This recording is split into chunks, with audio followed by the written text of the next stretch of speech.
ஓம் சாய்ராம். என் அன்பு குழந்தையே, உங்களுடைய பிரச்சனைகளை மிகவும் விரைவில் தீர்ப்பேன்.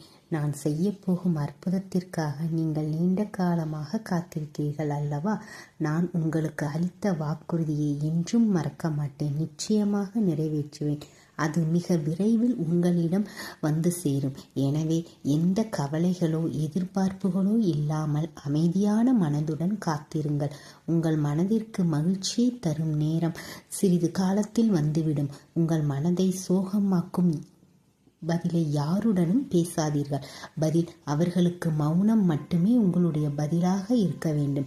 ஏனென்றால் காலம் உங்களை விட சிறந்த பதிலை அவர்களுக்கு அளிக்கும். எனவே உங்களால் வார்த்தைகளால் ஒருவரை காயப்படுத்தாதீர்கள். காலம் ஏன் அவர்களுக்கு பதிலளிக்காது? காலம் அவர்களை நியாயந்தீர்க்க தருகிறது. நீங்கள் கடவுளை அழைத்தால் அவர் உங்களிடம் வர வேண்டும். அதாவது முதலில் உங்களுக்குள் இருக்கும் பக்தியும் நம்பிக்கையும் வெளிப்பட வேண்டும். அப்போதுதான் கடவுள் நிச்சயமாக உங்களிடம் பேசுவார். நீங்கள் அவரை அழைக்கும் போது கடவுள் அருகில் இருப்பது போல அவர் உங்களிடம் நெருங்கி வருவார். காத்திருக்க வேண்டும். உங்களுக்கு பொறுமை இருக்க வேண்டும். அப்போதுதான் சாய்நாதர் உங்களிடம் நெருங்கி வருவார். நீங்கள் என் அருகில் வருவீர்கள். நீங்கள் தூய்மையான மனம் கொண்டவர்கள். தூய்மையற்றதை எப்பொழுதும் உங்களுக்கு செய்ய தெரியாது.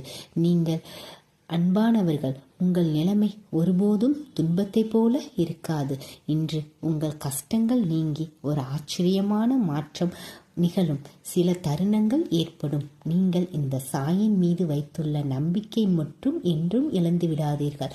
அந்த நம்பிக்கையை சாய் நிச்சயமாக நிறைவேற்றுவேன்.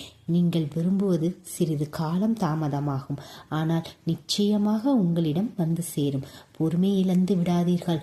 ஒரு மாதத்தில் நீங்கள் விரும்பும் எதையும் நோக்கி முதல் படி எடுத்து வைக்கப்படும். இனிமேல் எல்லாம் உங்களுக்கு வெற்றிகரமாக இருக்கும். நீங்கள் எதை படித்தாலும் நீங்கள் சாய் என்று மனப்பூர்வமாக அதை படியுங்கள். நான் உங்கள் எதிர்காலத்தை அழகாக்குவேன். பொறுமைசாலிகளாகவே உங்கள் காத்திருப்புக்கு நான் வெகுமதி அளிப்பேன். இந்த சாயி உங்களுக்கு நல்லதை மட்டுமே தருவார். உங்களை பிடித்து துன்புறுத்தும் அனைத்து தீய சக்திகளும் உங்களுடன் இருந்து விலகும்.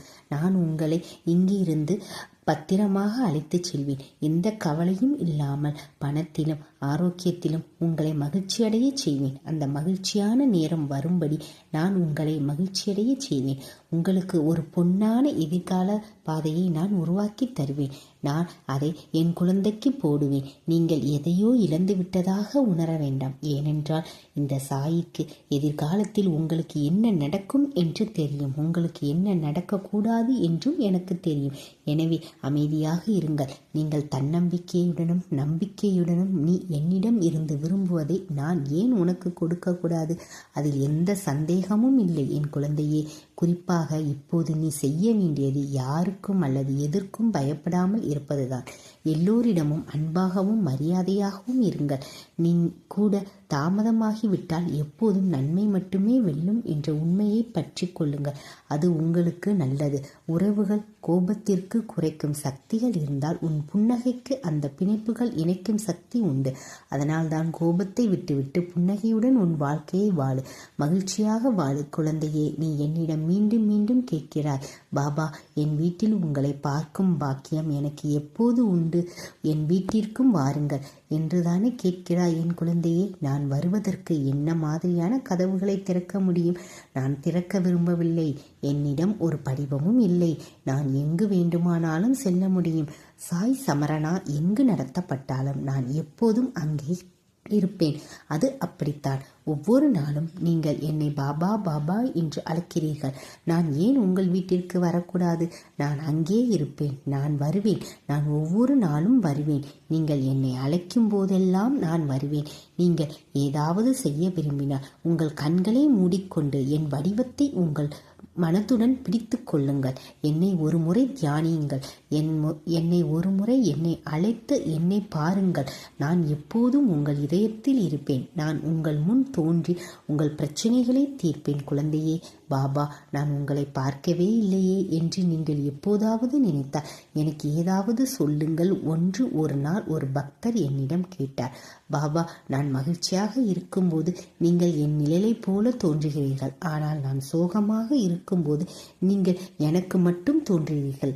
நீ ஏன் கண்களுக்கு தெரியவில்லை என்று அவர்கள் கேட்டனர். பிறகு பாபா சொன்னார், நீ வலியில் இருந்தால் உன்னில் இருக்கும் வலியை நான் தாங்குவேன் குழந்தாய். அதாவது நீ வலியில் இருக்கும்போது நான் கண்ணுக்கு தெரிய மாட்டேன்.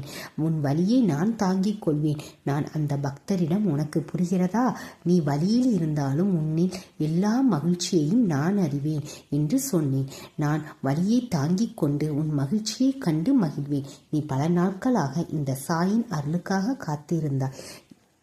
இந்த அழகான சாயின் வடிவத்தை பார்க்கும்போது உங்கள் தொண்டை கட்டுப்படுத்த முடியாத மகிழ்ச்சியால் வலிக்கிறது. உங்கள் கண்களில் இருந்து கண்ணீர் ஆறு போல பெருக்கெடுக்கிறது. உங்கள் இதயத்தில் 8 உணர்வுகளும் தோன்றுகிறது. அப்போதுதான் நீ என் அருளை பெறுவாய். இந்த விஷயத்தை உன் மனதில் தியானி. நீ நிச்சயமாக என் அருளை பெறுவாய் குழந்தையே. ஆன்மாவை அறிய உனக்கு அறிவு தேவை. அறிவை கண்டுபிடிக்க நீ தியானிக்க வேண்டும், சிந்திக்க வேண்டும். ஒரு மனதோடு கொண்டு ஆன்ம தியானம். அந்த தியானம் மனத்திற்கு அமைதியையும் திருப்தியையும் தருகிறது. அது மண் அமைதியை தருகிறது. ஞானிகள் உடலில் இருக்கும்போது பிரம்ம அறிவை பெற முடியும். நீங்கள் முயற்சி செய்யாவிட்டால் மரணம் மற்றும் பிறப்பு நிற்காது. என் மனதை என் வடிவத்தை நோக்கி திருப்புவதே என் சேவை. அதுதான் என் உண்மையான பக்தி. நான் எப்போதும் மகிழ்ச்சியாக இருக்கிறேன். அறிவு என்பது அனுபவிப்பதாலும் அறிவதாலும் வரும் தூய நிலை. என் பக்தரே, அந்த அறிவை நான் நிச்சயமாக உங்களுக்கு வழங்குவேன். செல்வத்தை காண்பதாலும் அழகை காண்பதாலும் வரும் அன்பு தேவைக்காக மட்டுமே. அது ஒருபோதும் நிலைக்காது. சர்வம் சாய்மயம். ஓம் சாய்ராம்.